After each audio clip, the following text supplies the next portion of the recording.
Welcome back, everybody, to another edition of Nain's Shorts. Thank you for being here with me and enjoying the content so much that you liked and subscribed, hit that notification button or whatever YouTubers say. But there it is. Now, before we start, this upcoming weekend, the 28th of January, it is a Sunday at 10 a.m. in Brentwood at Twin Tiger Academy. Cjo Johnny Oliva will be holding a 4-hour seminar. It's only $30. For those of you who haven't seen the previous episodes, I've been talking about it all this time. So right now, it's the last time I'll mention it because we'll be there soon enough. That's this Sunday. So if you have the time or whatever the reason that you're not doing something that particular day, come join us. It's going to be a lot of fun. T-shirt techniques, and I believe we're also going to do some Kung Fu. I really should read the flyer completely, but I at least know the price and where it's going to be held. So definitely try to get out there. It's a whole lot of fun. Cjo is a great instructor and a really good friend, and he's just a great guy all around. So definitely come on by, meet him if you haven't already, or come visit him if you haven't seen him in a while. But getting back to the topics that we've had recently, the last time we talked about, is she on camera now? Yep. Nice. All right. Don't mind that area. Last time we were talking about the idea of setting up our students to fail. And we had a bit of a discussion on that. I'm sure you guys have been thinking about it ever since, because that's how important this show is to you. I know it. But if it isn't, let's continue the conversation, because if we've considered the idea that we are or may be setting up our students for failure, how do we then set up our students for success? How do we go about making sure that the information that they get is not only solid but proven? And more importantly, is that knowledge or information found in other examples from other people? And this particular weekend we had an interesting class, something that I wasn't expecting to learn, but it became such an important thing to come across that I felt I had to share it with you. For those of you who know, as an instructor, you're constantly learning new things, the challenges that come from getting any particular student to encompass and take in the information and then be able to reproduce the information their own way. You pick up so much and you get to understand that student more and more about how they see things, and it just makes things a little clearer and it expands your knowledge base. Now, this particular week we were just doing something as usual, very simple, getting the students to swing as they take a step, and then just as you do most of you, it's the number one swing, and then bring it back up. But important, the step itself, as you're stepping forward, as you drive this stick to the other side, it almost turns your shoulder and it sets you up for the next one. And with every swing, take another step so you can flow right through. So you're completely turning from side to side and finding the timing for when you do that, and also how you can drive the power behind it. As we progressed and we got a bit more into the drill itself, we added a knife. So now we worked on the timing of using both hands as you swing and this knife comes out. And at first it was very awkward, and then from the other side. But as they progressed, they got more comfortable with the idea of when this knife comes out in reference to the stick, learning the space that you have available, whether you double up or go one at a time, but you're learning how to move back and forth and then apply it later on. We moved on to a bit more of a static exercise. Rick, would you mind helping me with this one? Sure. Thank you very much. On my way, boss. Because again, it's the progression of the actual. Some martial artist you are. So my dog put a bone and tried to choke me. Because what does it look like when you have somebody in front of you? He swings the stick, I take care of it here as my body is turning. This is already coming out. I take care of the next one, that's coming out. And the timing of that, now it was a cut. Here. So the reference of the body then becomes where your targets change as you're moving along. Now he has two weapons. What are you taking care of? Take care of this, take care of that, take care of that, take care of that.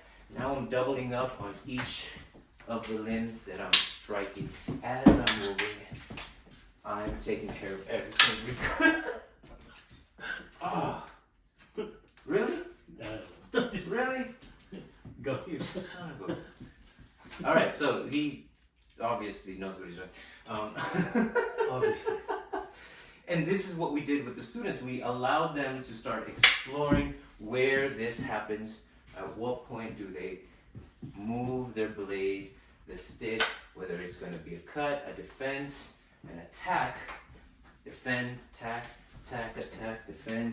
And regardless of where they find themselves, they're looking for that space to allow their movements to mean something. We good? Thank you very much. That was awesome. So that was the progression. So where do we go from here? Well, for our class, now we put on safety helmets. Oh, actually, in this particular case, I put on the helmet and a pad, which at one point didn't really matter because I kept getting stabbed in places where there was no protection whatsoever. Which was actually a very proud Papa moment because that was my child that was doing that to me.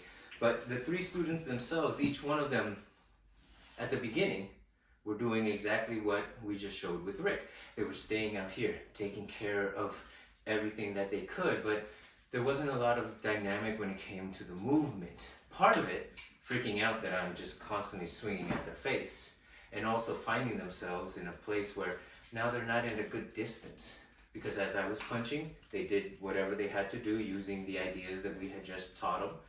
And then they were supposed to just attack as I put my hands down and allowed them to be the target. But they were finding themselves at a place. So there was something missing that, of course, they had to first see for themselves that they were missing something. Because as they found themselves far away from their target, they felt they had to rush in to try to reach it. And it just sort of messes up that flow where you want to just keep going. You don't want to have to second guess whether or not you're close enough or farther away. Focusing on what you're trying to accomplish with those movements. And how quickly can you then move the two together and move your body out of the way if you need to for what you're trying to do. So we did it again. This time we told them, hey, the guy that you're hitting, i.e. me, is not going to stop. I'm no longer going to give them the time to work on their techniques. I'm just going to keep attacking. So if they want to take control of the situation, they're going to have to stop me from moving. And there was this dynamic switch. Now, one of our students, an older gentleman, he has many, many years of experience in other martial arts, and I believe he's ranked a 5th degree black belt in Shaolin Kempo. Thank you. So he knows his stuff, but he still loves the class and the way that we give the information, so he keeps coming back. Awesome guy, JJ, shout out to you, my brother. And he was just coming up with his own ideas and figuring out when and how he can continue his weapons to move, and regardless of what was coming out, he was taking care of it, whether he was hitting, whether he was passing, cutting, stabbing, and it was fun to watch. But the truly interesting thing was watching the young ones, because the first go around you can see their personalities as they were. One of them is very gung-ho. She doesn't care. She gets hit, she keeps on coming. She's a bulldozer. And the other one's very technical, wants to do the things as they were taught and wants to make sure that they're completing the task that was asked of them. But when I was no longer stopping the bull, the strong-headed one started becoming more technical, started being more thoughtful and methodical about where they were putting their blade for their next attack or their stick, making sure they understood, oh, that other hand is coming, so I'm going to step out here, take care of that, hit here, there, stuff the arm, and then just go ham on the knife. And then we had them switch, as we do with all the exercises. Now they were playing with their knife on the right hand and the stick in the other. And again, they were finding their own way to stop. And the other kid, the one that was more technical, all of a sudden became a bit more brutal. And you saw this shift because they realized the first time it wasn't working as well as they thought it would. So they became a bit more aggressive in their approach. And they learned, the both of them, that the idea overall was to keep on moving forward. If you back up, it's only enough to step forward. And when that clicked, they both were stuffing everything that I was doing and stabbing me. My daughter ended up getting me from behind in a headlock and then stabbing everything that wasn't padded. At one point, even stabbing me in the head as they switched from holding me with their knife hand, hitting my legs with the stick, and as I was moving out of the way, took the stick and then stabbed me in the head with their now free hand. It was so much fun to watch. But the really exciting part... And I will add that video just for shits and giggles. You dick. I wouldn't expect anything less though. So yeah, stay tuned because you will see that video, if not already playing somewhere. But the truly, truly interesting part was at the end.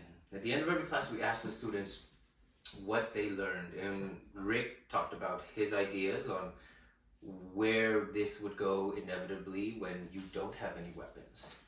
And as I saw what he was doing, I added my own 2 cents. And it wasn't like I was saying, oh no, that's wrong. I was just giving a different perspective, my own personal perspective on the same idea.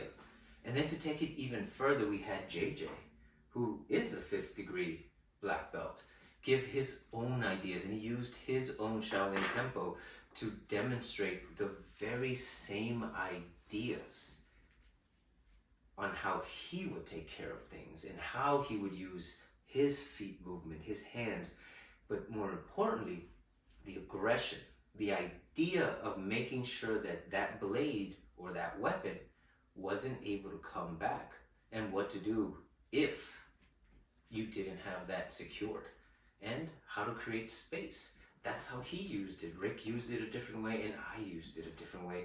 And since then, it's dawned on me that maybe it's not about hailing our own system and saying, oh, this is this way, this is how it should be. And it's maybe when we're sharing, it's not about, here, let me show you how I would do it. It's more on, I like that idea. My interpretation of that same idea would be this. Not that it's something different. At the same time, it is. Same concept, but viewed through different eyes. Now the students get to have multiple interpretations of the same thing. And they can see the correlation between them, saying, oh, this person did it this way, this person did it this way, this other person did something totally crazy, but it was all based on the same idea and the same concept. Now imagine if all our cross-training was the same, where we show someone something and the next person shows their version of it and the next person shows their version of it. Now all of a sudden you have 3, 4, 5, 6 different versions of the same idea. And then the students get to see which one maybe works better for them. What ideas did stick out more to them, but ultimately they're only learning the one thing. And after seeing that, it really made sense, or at least in this way, how we could then set up our students for success by letting them figure out things as they grow, as they come along, and understand it, not just based on what we say, not just based on what we showed them, but also other people's information. We are not the smartest people in any room, and I don't think we should be. And just because we don't consider ourselves high up doesn't mean we're not going to look out for other people and make sure that their voices are also heard, because they may have something that we didn't think about that could be crucial to the understanding of that one individual student. And wouldn't we be robbing our students of that information if we don't allow other people to speak their minds on it? So that's something that came across just because of experience that I now take to heart, and I want to make sure that future students understand that, hey, this is just my interpretation of it. You should go out there and see other versions, understand other information that I may not have and may not use because it's not for me, but may be useful to them. Because again, it's about that personal growth. So, food for thought. How do you go about making sure that your students get the most out of an idea or a concept? How do you allow them to see beyond what you taught them and maybe seek out other forms of information that is essentially the same, just in a different flavor? So hopefully this gets you thinking a little bit. I would love to hear your comments in reference to that. And thank you once again for joining me on another one of Nain Shorts. As usual, 3, 2, 1, cut! There you go. So easy. She's like, Good. It's hard to swing this with my left. I know, right? But so it gets in the way. So which means you really have to understand the step and turning. So your arm. See how Don't you're go. putting everything in front of you? Use the turn. What we've been practicing today. As you swing. Ah, that exactly. Okay.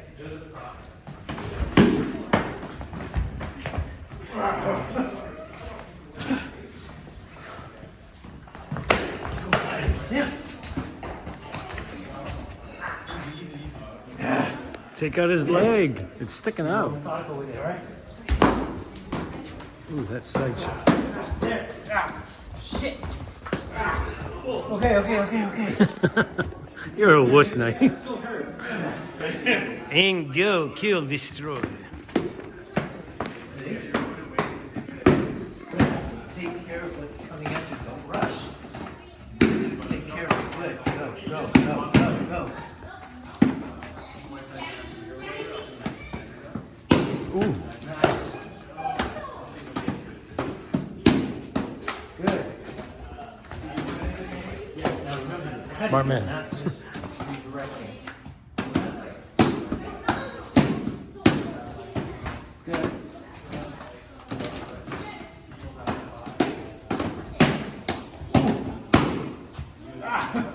Get everything but the pad.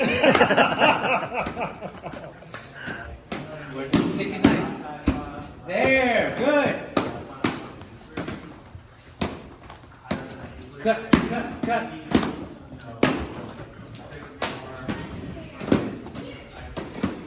Pause, Nain. Pause, In front of Nain. you.